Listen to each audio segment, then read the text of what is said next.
Mais Yves Tréhard, du coup, ça pose la question de l'offre politique. Pourquoi y a-t-il... On a eu quand même 4 candidats souverainistes qui disaient à peu près les 4 la même chose, non? Donc on se dit, quel est le sens de cette offre avec un Nicolas Dupont-Aignan, un Asselineau, un Jérôme Bardella et un Florian Philippot, qui sont dans la nuance quand il... Oui, alors sur l'immigration, ils sont pas tellement dans la nuance, même si Asselineau... Non, mais entre eux, je parle. Oui, mais entre eux, il y a de la nuance. Oui. Je vais vous en donner 2.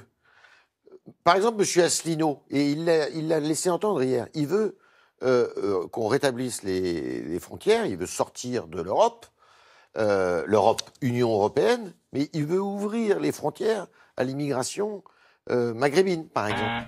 Ça, c'est dans son programme. Parce qu'il pense que, justement, et en aidant davantage, en aidant beaucoup plus l'Afrique, eh bien, on résoudra une partie du problème migratoire.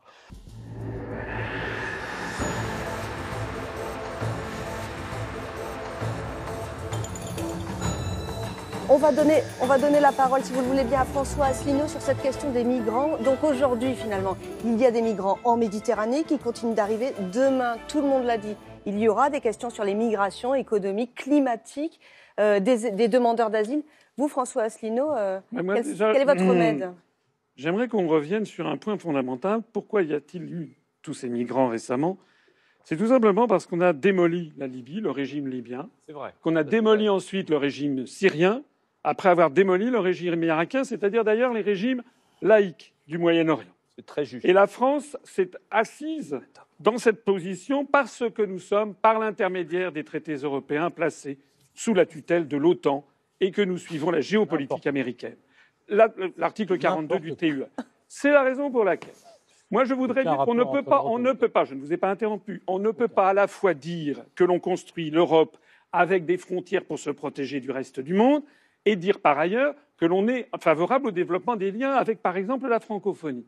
Il faut choisir entre l'Union européenne et la francophonie, il faut choisir. Or, on a choisi. La France, actuellement, les Français donnent sans le savoir, par l'intermédiaire des fonds européens, plus de 2 milliards d'euros chaque année à la Pologne, plus de 600-800 millions à la Hongrie. Nous donnons actuellement 80 à 100 fois plus d'argent par habitant en Estonie, en Lettonie, en Lituanie qu'au Sénégal ou au Mali.